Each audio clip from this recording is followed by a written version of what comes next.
E por fim, e para uma boa catequese é necessário que o catequista saiba o seguinte, 4 coisas.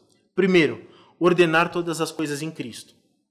Ele não pode não ordenar toda a vida dele que não seja para dar maior honra e glória para nosso Senhor. Se ele não fizer isso, ele já vai estar começando com o pé esquerdo. Já vai estar começando errado. Depois, ele vai precisar levar os alunos para uma vida de oração. Terceiro, dar elementos que façam os catequizandos terem utilização dos sentidos. Então, as crianças, por exemplo, elas têm uma capacidade imaginativa muito mais aguçada e muito mais fina do que os adultos. Os adultos eles perdem um pouco da capacidade imaginativa à medida que o tempo passa. Então, o que é necessário fazer para o catequista? Bom, põe uma música, um canto gregoriano no final daquela aula. Leve aqueles alunos, fundamental, para quem está preparando catequese de primeira comunhão, comece a aula com uma adoração ao Santíssimo Sacramento e termine aquela aula com uma oração perante o Santíssimo Sacramento também. Leve aquelas pessoas não terem apenas papéis, documentos, livros, mas uma experiência real, verdadeira. Neste sacrário está o amor da minha vida. Neste tabernáculo eu repouso todas as minhas esperanças, todos os meus afetos e todos os meus desejos, porque é Ele que eu quero conhecer e é Ele que eu quero amar. Então o catequista ele pode fazer isso. Então trazer uma pintura, trazer aquela famosa pintura do Ângelus, com 2 pessoas numa roça, que elas param para rezar o Ângelus no final do seu dia de trabalho.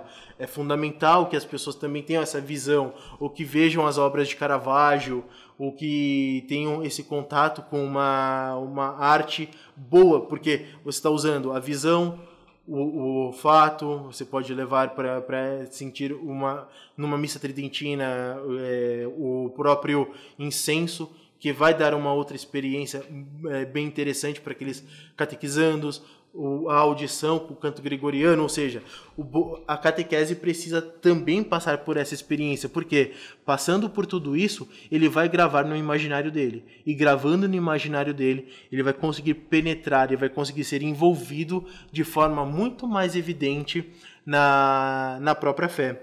E, por fim, uma questão que eu acho bem pertinente é que ele possa saber os temperamentos daquelas pessoas. Por isso, eu acho que uma boa catequese ela não pode ser com um número de pessoas muito grande.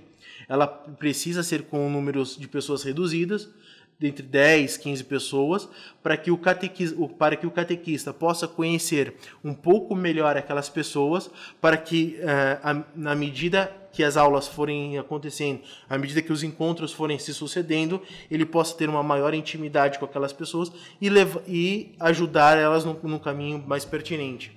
Então, se nós tivermos todas essas considerações, nós teremos uma boa catequese. E tendo uma boa catequese, a gente vai ter a vida na graça.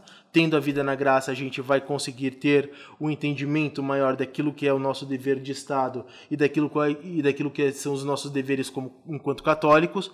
Nós vamos nos preparar para amar a Igreja e, portanto, para defendê-la. Nós iremos trazer bons apologistas para o catolicismo, e a partir daí a gente vai criando uma cultura católica e uma sociedade muito mais ordenada a Cristo, para que assim o reinado de Cristo, primeiro nos corações das pessoas e depois em toda a sociedade, seja de fato instalado.